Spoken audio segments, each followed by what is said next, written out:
உன் தேடல் நான் என்றால் தொலைவேன் சுகமாக. அத்தியாயம் 7. வசந்துக்கு தூக்கி வாரி போட்டது. என்ன சொல்கிற மாயா? யாழினி ஆஸ்பத்திரிக்கு வந்து உன்னை மிரட்டினாளா? ஆமாம் வசந்த், இங்கே வந்து சினிமா வில்லி மாதிரி பேசிட்டு போயிட்டா. அவள் சொன்னதை வச்சு பார்த்தா இப்போ நடந்த விபத்தை கூட அவள் தான் ஆளை வச்சு செஞ்சுருப்பான்னு நினைக்கிறேன். கவலைப்படாத மாயா, அந்த அளவுக்கெல்லாம் நான் ஒர்த்து இல்லை. அப்படியெல்லாம் ஒன்றும் அவள் பண்ண மாட்டா. அதெல்லாம் சொல்ல முடியாது. நான் அவள் இடத்துல இருந்தால் நிச்சயம் பண்ணுவேன். அவள் எதுக்கு என்ன மிரட்டணும் வசந்த்? என் கூட யாருமே இல்லை. இருந்த சித்தியையும் அவள் வெளியே அனுப்பிட்டா. என்னால் நகர கூட முடியல. இல்லைன்னா அவளை ஒரு வழி பண்ணியிருப்பேன். சரி சரி, ஒன்றும் கவலைப்படாத. அவள் ஒன்றும் பண்ண மாட்டா. அம்மா, உங்கள் அம்மாவும் அப்பாவும் உன் கூட அப்போ இல்லையா? வசந்த், அவங்கள தான் நான் உங்கள் வீட்டுக்கு அனுப்பிட்டேனே. ஆமாம் மாயா, அவங்கள எதுக்கு என்னோடய வீட்டுக்கு அனுப்புனேன்? நானும் பார்த்தேன் என்றான் வசந்த்.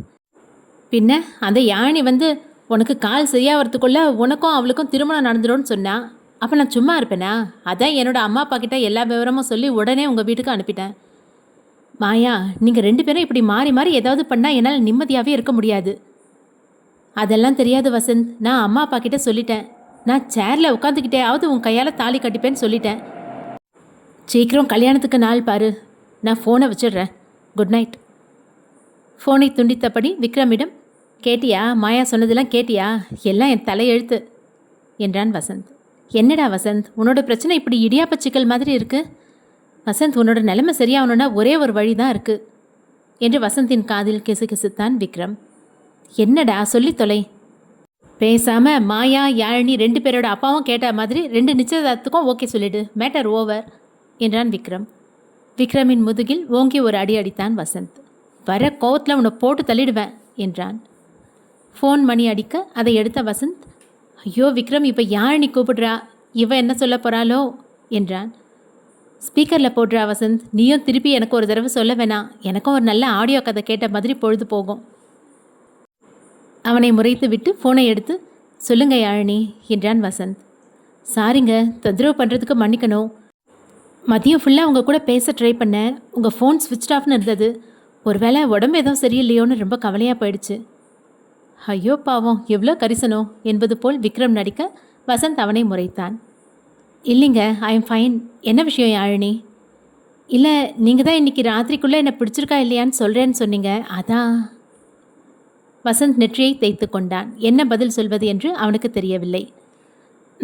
யாழினி, நீங்கள் இன்றைக்கி ஆஸ்பத்திரிக்கு போய் மாயாவை பார்த்தீங்களா? அவகிட்ட பேசுனீங்களா என்று கேட்டான் வசந்த். யாழினிக்கு என்ன பதில் சொல்வது என்று தெரியவில்லை. கண்டிப்பாக மாயா தனது வருகையை வசந்திடம் சொல்லுவாள் என்று யாழினிக்கு தெரியும். யோசனையுடன், ஆமாங்க, அந்த ஹாஸ்பிட்டலில் ஒருத்தரை பார்க்குற வேலை இருந்தது, போனேன். அப்போ தான் நீங்கள் உங்கள் ஃப்ரெண்டு அதே ஹாஸ்பிட்டலில் ட்ரீட்மெண்ட் எடுக்கிறான்னு சொன்னது ஞாபகம் வந்தது. அதான் அப்படியே போய் பார்த்துட்டு வந்தேன்.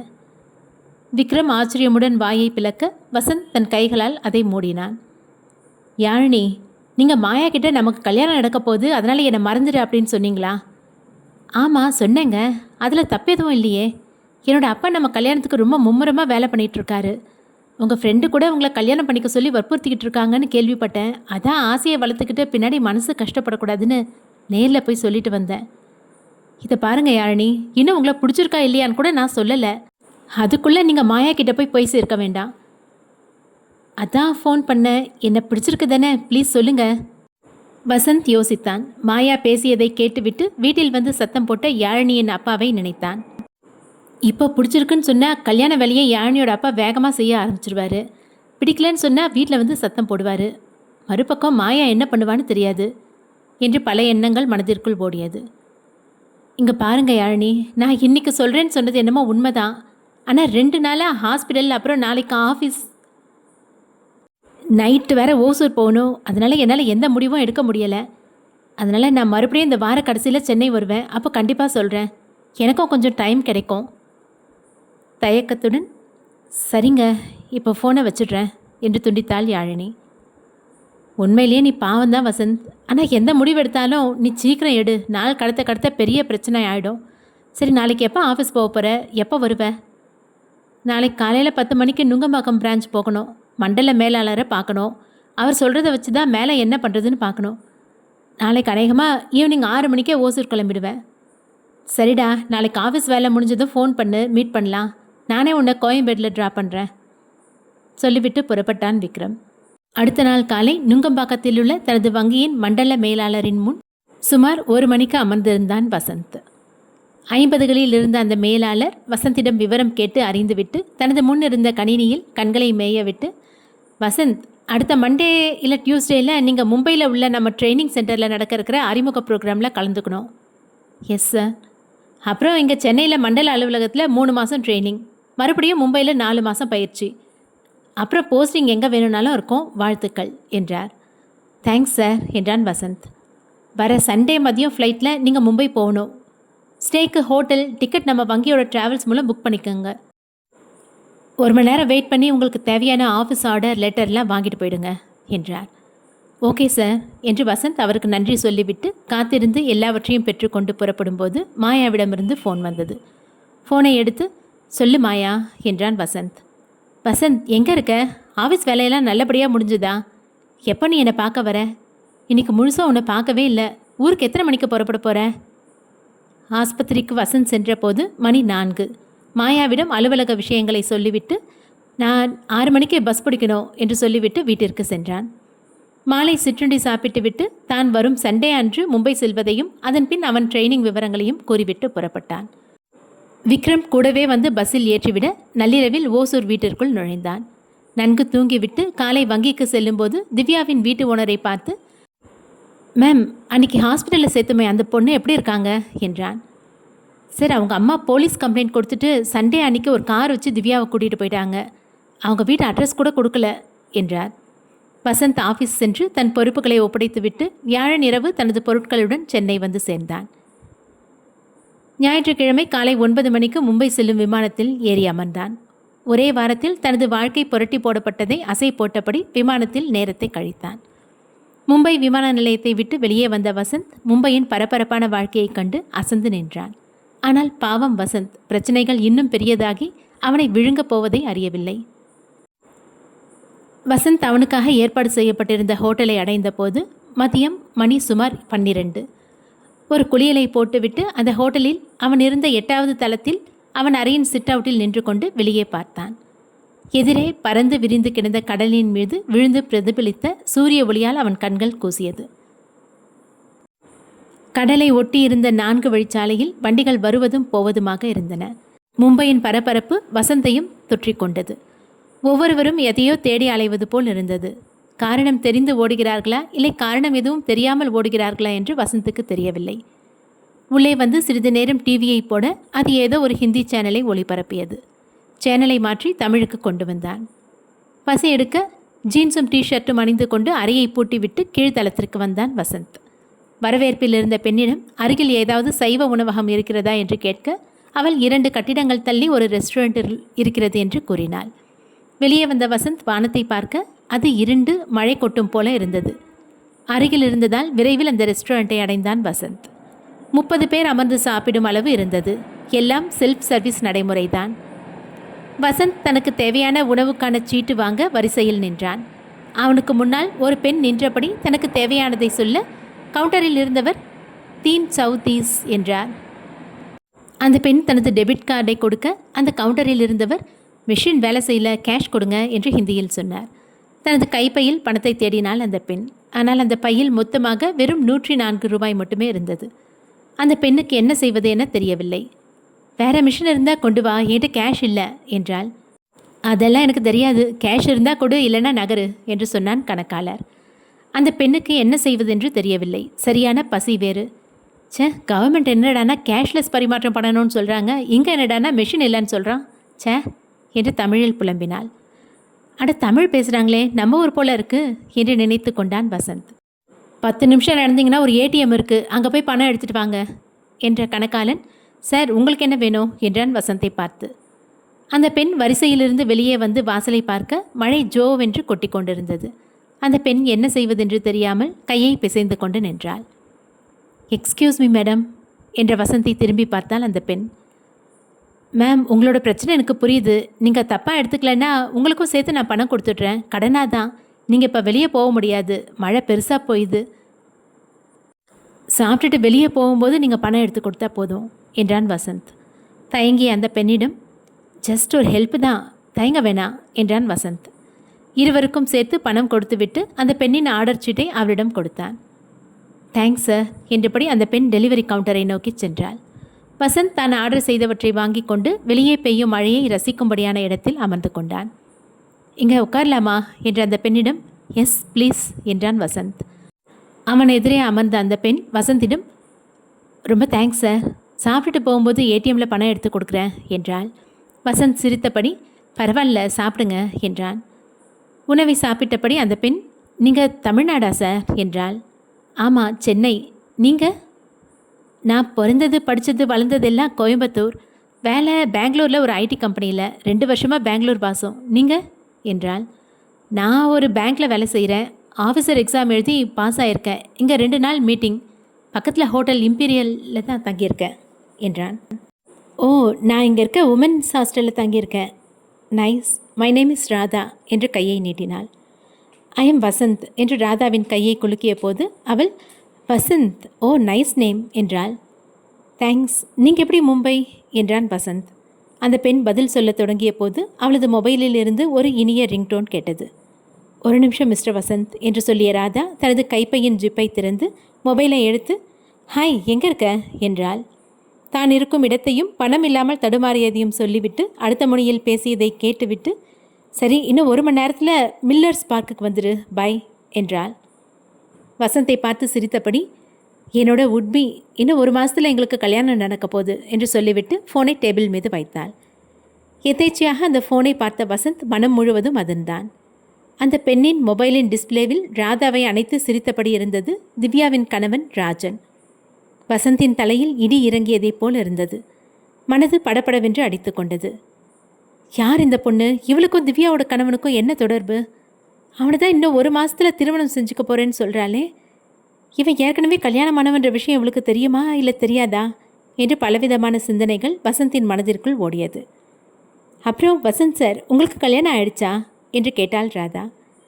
இல்லை இன்னும் கல்யாணம் ஆகலை என்றான் வசந்த். அட என்ன வசந்த் சார் இன்னும் கல்யாணம் பண்ணிக்கலையா? காதலியா அப்படி இப்படின்னு ஏதாவது? இல்லை மேம் என்றான் வசந்த். என்ன சார் ஆச்சரியமாக இருக்குது, கல்யாணமும் ஆகலை காதலியும் இல்லை, சம்திங் அன்யூஷுவல். இப்படி ஹேண்ட்ஸமாக இருக்க உங்களை பொண்ணுங்க எப்படி விட்டு வச்சாங்க என்று சிரித்தாள் ராதா. அதுக்கெல்லாம் தலையில் நல்லதாக எழுதியிருக்கணும் என்றான் வசந்த். மேஜை மேல் ஜாடியில் வைக்கப்பட்டிருந்த தண்ணீரை குவளையில் ஊற்றி குடித்தான் வசந்த். மேம் உங்களோட சார் மும்பையா என்று கேட்டான். நோ அவரும் பெங்களூர் தான். 3 வருஷமாக தெரியும். 2 பேரும் வெவ்வேறு கம்பெனி, ஆனால் ஒரே பில்டிங். நான் ஆன்சைட் போயிட்டு இந்தியா வந்ததும் மும்பையில் போஸ்டிங். 2 மாதம் முன்னாடி புது கம்பெனியில் சேர்ந்து அவரும் மும்பைக்கு ட்ரான்ஸ்ஃபர் கேட்டு வந்துட்டார். அவரும் ஹோட்டல் இம்பீரியலில் தான் இருக்கார். அவரோட கம்பெனி 1 மாதம் ஹோட்டலில் தங்க அனுமதி கொடுத்துருக்காங்க. அதுக்குள்ளே வீடு பார்க்கணும்.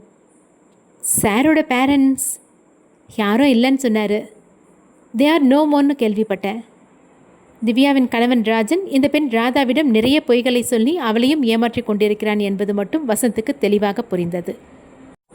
சரி நான் வாஷ்ரூம் போயிட்டு வந்துடுறேன் என்று எழுந்தான் வசந்த்.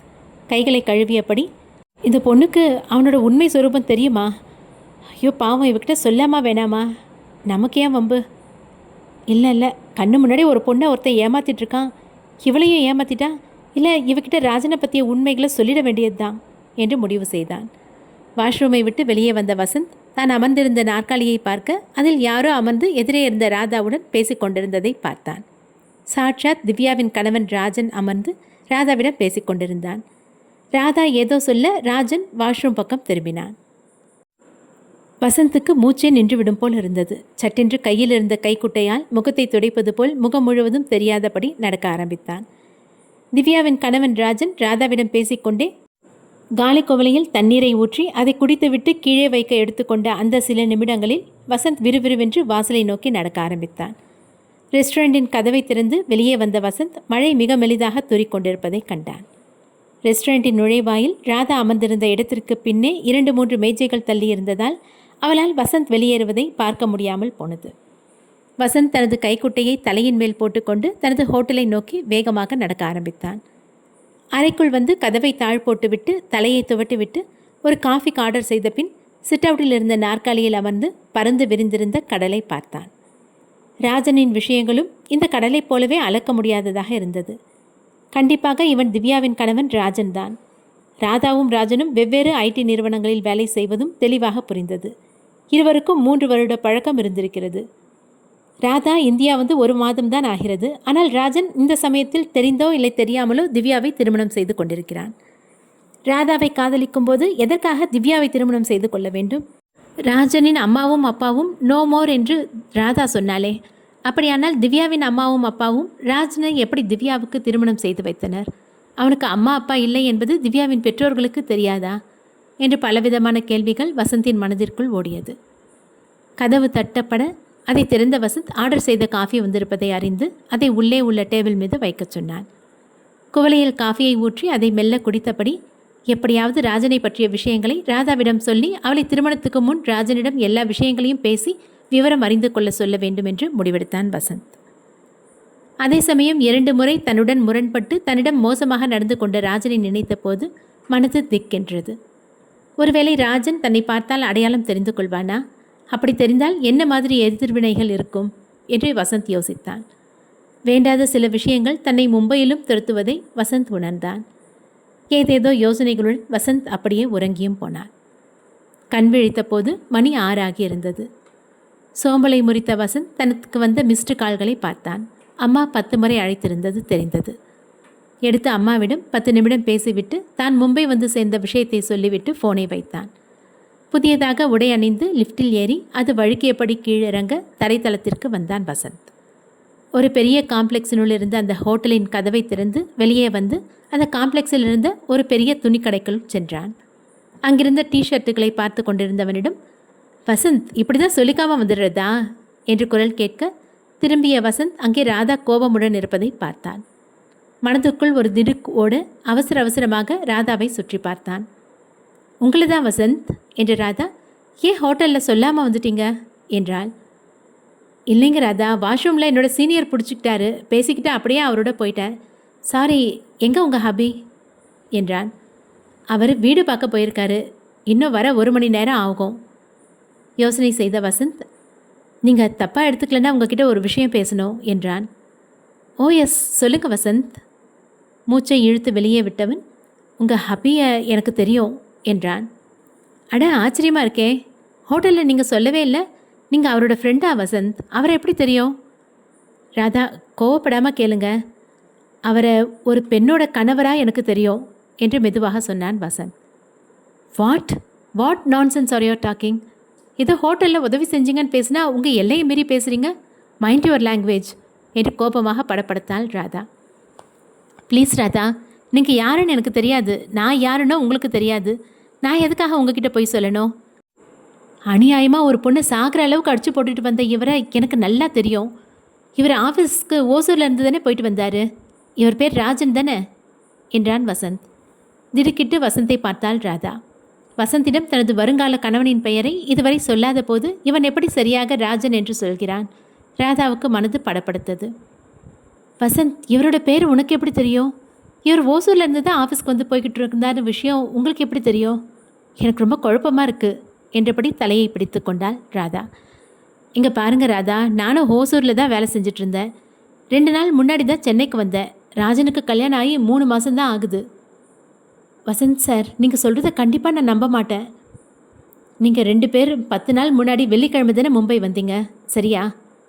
ஆமாம், கரெக்ட். உங்களுக்கு எப்படி தெரியும்? அது என்று வசந்த் சொல்ல ஆரம்பிக்கும்போது அவன் பார்வை அருகில் இருந்த சிசிடிவியை ஒளிபரப்பிக் கொண்டிருக்கும் டிவியை பார்த்தது. அதில் ராஜன் ஒரு கடையின் முன் நின்று தன் கண்களால் யாரையோ தேடிக்கொண்டிருந்தான். ராதா மேடம், அந்த டிவியில் பாருங்க, ராஜன் வராரு. இங்கே இப்போ என்ன உங்களோட பார்த்தா அவ்வளோதான், இங்கே ஒரு பெரிய ரகலையே நடக்கும். நாளைக்கு இந்த ஹோட்டலோட ரூஃப் கார்டனுக்கு வாங்க, விவரம் சொல்கிறேன் என்று வேகமாக வேறு புறம் நடந்தான். மறுமுனையில் ராதாவை தேடிக்கொண்டிருந்த ராஜன் டிவியில் வசந்த் சென்று கொண்டிருந்ததை பார்த்தான். இவன் திவ்யாவோட வாக்கிங் போகும்போதும் பெட்ரோல் பங்க்லேயும் பேசினவனாச்சே, இவன் எங்கே இங்கே என்று யோசித்தான். வசந்தை பார்க்க பார்க்க ராஜனுக்கு கொலை வெறியாக வந்தது. அவன் எந்த இடத்தில் இருக்கிறான் என்று கண்டுபிடிக்க அவன் டிவியை பார்த்து கொண்டிருக்கும் போதே அடுத்த கேமராவின் படப்பிடிப்பை டிவி காட்டியது. ராஜனுக்கு ஏமாற்றமாக போய்விட்டது. சே என்று அருகில் இருந்த தூணில் கை முஷ்டியால் ஒரு அடி அடித்தான். ராதா அந்த கடையில் ஏதோ துணிகளை பார்த்தபடி இருந்தாலும் அவள் மனது முழுவதும் வசந்த் சொல்லிய விஷயங்களை அசை போட்டது. அடுத்த நாள் திங்கட்கிழமை. வசந்த் அலுவலகத்தில் தனது முதல் நாள் அறிமுக நிகழ்ச்சியை முடித்துக்கொண்டு தான் தங்கியிருந்த ஹோட்டலின் ரூஃப்டாப் ரெஸ்டாரண்ட்டுக்கு வரும்போது மணி 6:30. ஆங்காங்கே ஒளிவிட்டு கொண்டிருந்த விளக்குகள் மெல்லிய வெளிச்சத்தை அந்த தளம் முழுவதும் வீசிக்கொண்டிருந்தது. வசந்த் ஒரு இருக்கையை தேர்ந்தெடுத்து அமர்ந்தான். குட் ஈவினிங் வசந்த் என்ற குரலுக்கு இவன் நிமிர ராதா அவன் எதிரே அமர்ந்தாள். வசந்த் அவள் பின்னே பார்க்க, ராஜன் வரல வசந்த், ஆஃபீஸ் போயிருக்கான், எப்போ வருவான்னு தெரியல. ஆனால் நீ நேற்று சொன்ன விஷயங்களால் எனக்கு தூக்கமே போச்சு. இப்போ சொல்லு, ராஜனை பற்றி என்ன தெரியும் என்றாள் ராதா. மேம், நேரம் அதிகம் இல்லை. ராஜன் இங்கே நம்ம 2 பேரையும் பார்த்தா வீண் பிரச்சனை. ராஜனுக்கு 3 மாதம் முன்னாடி கல்யாணம் ஆச்சு. இவங்க தான் அவரோட மனைவி என்று வாட்ஸ்அப் டிபியிலிருந்து திவ்யாவின் ஃபோட்டோவை காண்பித்தான். அதில் அன்றலர்ந்த மலரை போல திவ்யா மிகவும் அழகாக இருந்தாள். ராதாவுக்கு அந்த அழகு மனதுக்குள் சிறிய சலனத்தை உண்டு பண்ணியது.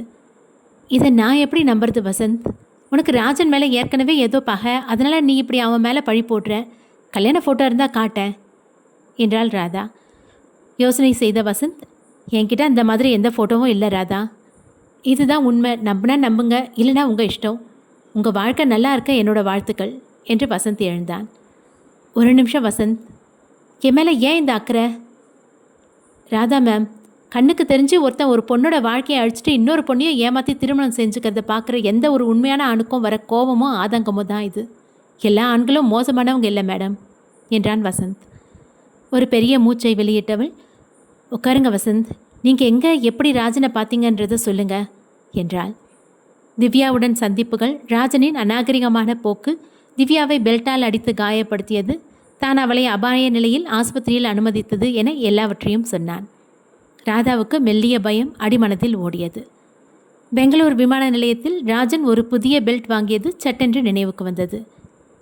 இப்போ என்ன பண்ணுறது வசந்த் என்றாள் ராதா. இது உங்களோட வாழ்க்கை, நீங்கள் தான் முடிவு பண்ணணும். எனக்கு தெரிஞ்சதை சொல்லிட்டேன், நீங்கள் உண்மை என்னன்னு கண்டுபிடிச்சி முடிவு பண்ணிக்கோங்க. அதான் எப்படி? நீங்கள் வேணா ராஜன்கிட்ட பெங்களூர் பிரான்ச்சில் இருந்து ஹெச்ஆர் ஃபோன் பண்ணியிருந்தாங்க. அவங்க, ஹலோ மிஸ்ஸஸ் திவ்யா ராஜனா, நாங்கள் உங்கள் கணவர் கம்பெனியிலேருந்து பேசுகிறோம், அவர் வந்தால் எங்களை காண்டாக்ட் பண்ண சொல்லுங்கள் அப்படின்னு சொல்லி பாருங்கள் என்றான் வசந்த். சொன்னா திவ்யாங்கிற பேரை கேட்டால் ராஜன் எப்படி தடுமாறுவார், எப்படி பிஹேவ் பண்ணுவார்னு உங்களுக்கே தெரியும் என்றான் வசந்த். சரிதான் வசந்த் என்றாள் ராதா. 2 நிமிடம் அங்கே மௌனம். ஏதோ நிழலாட நிமிர்ந்த வசந்தின் சட்டையை ஒரு உருவம் தன் 2 கைகளால் பிடித்து குலுக்கி, டேய், ஓசூரில் நீ செஞ்ச இதே மாதிரி வேலையை இன்னும் நீ விடலையா? அங்கே பண்ண மாதிரியே எங்கேயும் ஒரு அழகான பொண்ணை பார்த்த உடனே வந்து பேசி வசியம் பண்ணுறியா என்று கர்ஜித்தான் திவ்யாவின் கணவன் ராஜன். ராஜன், ஹோல்டான், இவர் யாருன்னு நினச்ச என்றாள் ராதா. இவனா? இவன் தன்னை ஒரு ரோமியோன்னு நினச்சிக்கிட்டு சுற்றுறவன். ஓசூரில் இவன் இதே மாதிரி தான் ஒரு பொண்ணோட பேசிகிட்டு இருந்தான். இவனுக்கு இதே தான் வேலை என்றான் ராஜன். ராஜன், இவன் எந்த பொண்ணோட பேசிகிட்டு இருந்தா உனக்கு என்ன? அது அவனோட இஷ்டம். சரி, நீ ஏன் கோவப்படுற? அந்த பொண்ணை உனக்கு தெரியுமா? சற்று தடுமாறியவன் சட்டென்று சுதாரித்து கொண்டான். யாராக இருந்தா என்ன ராதா?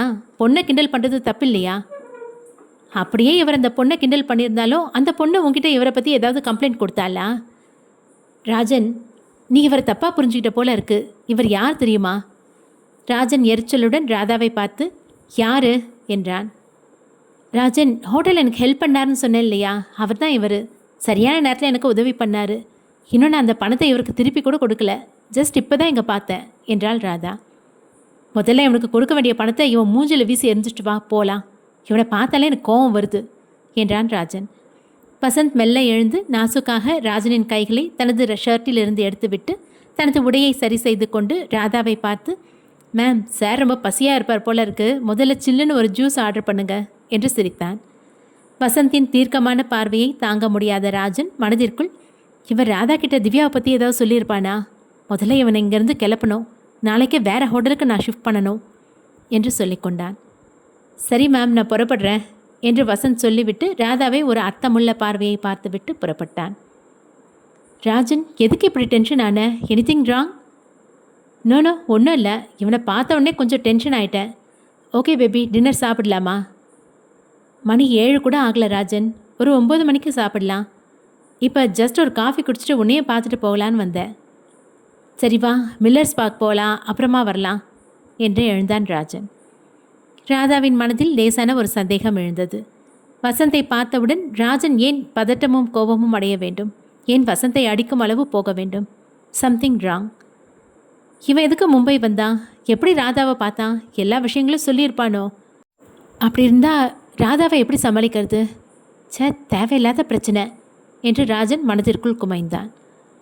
அடுத்த நாள் காலை ராஜன் ஆஃபீஸ் புறப்பட்டு கொண்டிருந்தான். கதவு தட்டப்படும் சத்தம் கேட்டு கதவை திறந்தவன் வெளியே ராதா நிற்பதை கண்டான். Radha, good morning. ஆஃபீஸ் புறப்படலையா?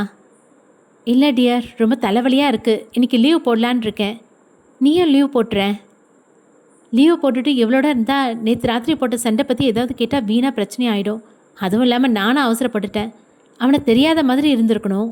கோவத்தில் ஓசூர் அது இதுன்னு உளறிட்டேன். இனி ஜாக்கிரதையாக இருக்கணும். சொல்லு ராஜன் என்றாள் ராதா. இல்லை டியர், இன்றைக்கி ஒரு கிளையண்ட்டோட அப்பாயின்மெண்ட் இருக்குது. லீவ் போட முடியாது. ப்ளீஸ் மேனேஜ் பண்ணிக்கோ என்றான். சரி, ஒரு பேராசிட்டமால் போட்டு தூங்கி ரெஸ்ட் எடுத்தால் ஈவினிங்குள்ளே ஃப்ரெஷ் ஆகிடுவேன். சரி, நீ கிளம்பு என்றாள் ராதா. ஓகே டியர், நீ வேணா இங்கே ரூமில் தங்கி ரெஸ்ட் எடுத்துக்கோ. ஈவினிங் நான் வந்த உடனே உன்னோட ஹாஸ்டலுக்கு போயேன். சரி ராஜன், ஒரு அரை நாள் இங்கே ரெஸ்ட் எடுத்துகிட்டு மதியம் ஷாப்பிங் போகணும். ஈவினிங் நம்ம மீட் பண்ணலாம். ஃபோன் பண்ணுறேன். ஓகே டியர் என்று புறப்பட்டான் ராஜன். வசந்தின் கண்களும் அவன் பேச்சும் பொய் சொல்வதாக தெரியவில்லை. இன்னும் 10 நாளில் திருமணம் செய்து கொள்ளலாம் என்று ராஜன் சொல்லியிருக்கிறான். என்ன செய்வது? ராதா யோசித்தாள். தீவிரமாக யோசித்தவள் என்ன செய்ய வேண்டும் என்று மனதிற்குள் ஒரு திட்டம் வகுத்தாள். அதே நேரம் ராஜன் மும்பை வந்தவுடன் புது சிம் வாங்கியதும் நினைவுக்கு வந்தது. குளித்துவிட்டு பிரேக்ஃபாஸ்ட் சாப்பிட்டு விட்டு தனக்கு வந்த மெயில்களை மேய்ந்து விட்டு அலுவலகத்திற்கு ஃபோன் செய்து விடுமுறை சொன்னாள் ராதா. 11 மணிக்கு ராஜனுக்கு ஃபோன் செய்தாள். ஃபோனை எடுத்தவன், தலைவலி பரவாயில்லையா என்றான். சரியாயிடுச்சு டியர். இப்போ எதுக்கு ஃபோன் பண்ணேன்னா, உங்கள் பெங்களூர் ஆஃபீஸில் இருந்த ஹெச்ஆர் ஃபோன் பண்ணாங்க என்றாள் ராதா. மிகுந்த பதற்றத்துடன் ராஜன், ஹெச்ஆரா? பெங்களூர்லேருந்தா? எதுக்கு என்றான் அவசரமாக. தெரியல, நான் லேப்டாப்பில் பார்த்து ஆஃபீஸில் கேட்ட ஒரு விஷயத்த மொபைலில் பதில் சொல்லிக்கிட்டு இருந்தேன். அப்போ ரூம் ஃபோன் அடிச்சது. அதை எடுத்து ஹலோன்னு சொன்னேன். சரி, நீ ஏன் அவங்கக்கிட்ட பேசின என்றான் ராஜன். நான் எங்கே பேசினேன்? ஃபோன் வந்துச்சேன்னு எடுத்து ஹலோ சொன்னேன். உடனே, நான் ராஜன் வேலை செய்கிற கம்பெனியோட ஹெச்ஆர் பேசுகிறேன். Is it Mrs Divya Rajan? Oh, நீங்களும் மொபைலில் தான் இருக்கீங்களா? Very nice. ராஜனை மொபைலில் கனெக்ட் பண்ண முடியல, அதான் லேண்ட்லைனில் கூப்பிட்டோம். நாங்கள் தான் இங்கே அவருக்கு ரூம் புக் பண்ணோம். அதான் ரூம் வசதியாக இருக்கா, ஜஸ்ட் அதை பற்றி கேட்க தான் ஃபோன் பண்ணோன்னு சொன்னாங்க என்றாள் ராதா. மிகுந்த பதட்டமானான் ராஜன். நீ என்ன ராதா அதுக்கு பதில் சொன்ன என்று கோபமுடன் கேட்டான். வெயிட், ஏன் கோவப்படுற? எனக்கு அவங்க யாருன்னு புரியல. அங்கே வேற ஆஃபீஸ் காலில் டீம் லீடர் வெயிட் பண்ணிட்டு இருந்தாரு. யாருன்னு தெரியாமல் என்ன பேசுறது? அதான் சாரி, ராங் நம்பர்னு ஃபோனை டிஸ்கனெக்ட் பண்ணிட்டேன். யார் ராஜன் அது? எதுக்கு மிஸ்ஸஸ் திவ்யா ராஜனான்னு கேட்டாங்க என்றாள் ராதா. தெரியல ராதா, கால் வேற யாருக்காவது வந்திருக்கோம். மாற்றி லைனை நம்ம ரூமுக்கு கொடுத்துருப்பாங்க. எனக்கு திவ்யான்னு யாரையும் தெரியாதே. சரி விடு, நீ சொன்ன மாதிரி உன் பேரில் தங்கியிருக்க வேற யாருக்காவது வந்திருக்கோம். காலை மாற்றி நம்ம ரூமுக்கு கொடுத்துருப்பாங்கன்னு நினைக்கிறேன். சரி, ஈவினிங் பார்க்கலாம். இங்கே வேற ஆஃபீஸ் கால் வெயிட்டிங்கில் இருக்குது என்று ஃபோனை துண்டித்தாள். ராஜனுக்கு அப்போதுதான் மூச்சே வந்தது. ஹெச்ஆர்லேருந்து கூப்பிடுவான்னு கொஞ்சம் கூட எதிர்பார்க்கல. ஒருவேளை ராதாவுக்கு சந்தேகம் வந்திருக்குமோ? இருக்காது, சந்தேகம் வந்திருந்தா இப்படி அமைதியாக பேசியிருக்க மாட்டா. அவள் கவனம் முழுசும் அவள் ஆஃபீஸ் காலில் தான் இருந்திருக்கோம் என்று முடிவு செய்தான் ராஜன். மொபைலை எடுத்து பெங்களூர் ஹெச்ஆரை தொடர்பு கொண்டான். ஃபோனை எடுத்த ஒருவன், சார் எல்லாரும் மீட்டிங் போயிருக்காங்க, அப்புறமா கூப்பிடுங்க என்று சொல்லி ஃபோனை வைத்தான். ராதா ஃபோனை வைத்தவுடன் யோசித்தாள். ஏன் ராஜன் பதட்டப்படணும்? ஏன் கோவப்படணும்? சம்திங் ஃபிஷி என்று யோசித்தாள். உடனே ராஜனின் பெட்டியை திறந்து பார்க்க முடிவு செய்து பெட்டியை எடுத்தாள். ஆனால் ராஜன் அதை பூட்டி வைத்திருந்தான். சந்தேகம் அதிகமாகியது. அந்த கபோர்ட், தொங்கவிடப்பட்டிருந்த அவன் பேண்ட் சட்டை பாக்கெட்டுகள் அனைத்தையும் தேடி பார்த்தாள். என்ன செய்யறது? எந்த விதமான தடயமும் கிடைக்கலையே. யோசித்து தலைவலியோடு திரும்பிய போது அந்த குப்பை தொட்டி கண்ணில் பட்டது. வேகமாக டஸ்ட்பினில் இருந்த பேப்பர்களை எடுத்து டேபிளின் மீது போட்டு ஒவ்வொன்றாக ஆராய்ந்தாள். கிழிக்கப்பட்ட துண்டுகளை ஒன்று சேர்த்து படிக்க முயற்சித்தாள். எல்லாம் நகல் எடுக்கப்பட்ட பேப்பர்கள். ஒரு சேர்ப்பில் ராஜன் வேலை செய்யும் நிறுவனத்தில் அவனுக்கு அனுப்பப்பட்டிருந்த ஒரு கடிதம் கிடைத்தது. அதை படித்தாள். சுவாரஸ்யமாக இல்லை. சட்டென்று ராதாவின் கண்களில் கடிதத்தின் கடைசியில் கையொப்பமிடப்பட்டிருந்தது தெரிந்தது. அந்த கையொப்பம் அடியில் மேனேஜர் ஹெச்ஆர் என்றும் அந்த கடிதத்தின் அடியில் ஹெச்ஆர் நேரடி ஃபோன் என்னும் இருந்தது. ராதாவுக்கு புதையல் கிடைத்தது போல் இருந்தது. அவசரமாக அந்த ஃபோன் நம்பரை தன் மொபைல் மூலம் தொடர்பு கொண்டாள். ஃபோனை எடுத்த குரல் நிறுவனத்தின் பெயர், தனது பெயர், ஃப்ரம் ஹெச்ஆர் என்று கூறியது. ராதாவுக்கு படபடப்பாக வந்தது. மேடம், நான் மும்பையிலேருந்து பேசுகிறேன். ஒரு 10 நாள் முன்னாடி உங்கள் பெங்களூர் பிரான்ச்லேருந்து மும்பை ட்ரான்ஸ்ஃபர் ஆகி வந்தார் ஒன் மிஸ்டர் ராஜன், அவர் வீட்டிலேருந்து பேசுகிறேன். நீங்கள் யார் பேசுகிறீங்க? அவரோட மிஸ்ஸஸ் மேடம் என்றாள். எஸ், சொல்லுங்கள் மிஸ்ஸஸ் ராஜன். ஒரு நிமிஷம் என்று தன் முன் இருந்த லேப்டாப்பை தட்டிவிட்டு, ஓ மிஸ்டர் ராஜன். ராஜனுக்கு திருமணமாகி 3 மாதம் ஆச்சு. எஸ், அவருக்கு தான் இப்போ மும்பை ட்ரான்ஸ்ஃபர் கொடுத்துருக்கோம். எப்படி இருக்கீங்க மிஸ்ஸஸ் திவ்யா ராஜன் என்றார் அந்த அதிகாரி. ராதா கையிலிருந்து ஃபோன் நழுவி படுக்கையில் விழுந்தது. கண்களிலிருந்து கண்ணீர் பொங்கி வழிந்தது. மறுமுனையிலிருந்து ஹலோ ஹலோ என்ற குரல் கேட்டுக்கொண்டிருந்தது.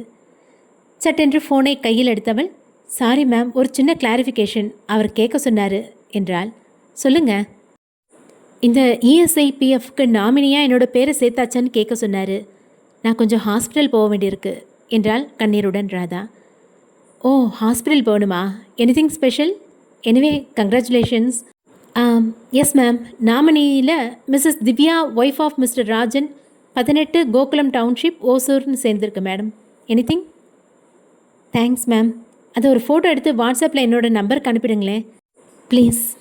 ஐ வில் சென்ட் மை நம்பர் என்று ஃபோனை வைத்த ராதா ஓவென்று அழுதாள். தான் ஏமாற்றப்பட்டு விட்டோம் என்பது நன்கு புரிந்தது. வசந்த் சொன்னது முழுவதும் உண்மை. ராஜனுக்கு ஏற்கனவே திருமணமாகிவிட்டது. அதை மறைத்து அவன் தன்னை இங்கே கூட்டி வந்துள்ளான் என்று நினைத்து அழுதாள். உடனே ரிசப்ஷன் சென்று வசந்த் ஃப்ரம் சென்னை என்று யாராவது தங்கி இருக்கிறார்களா என்று பார்க்க சொல்லி அதில் வசந்த் பதிவு செய்த மொபைல் எண்ணை வாங்கி உடனே தொடர்பு கொண்டாள்.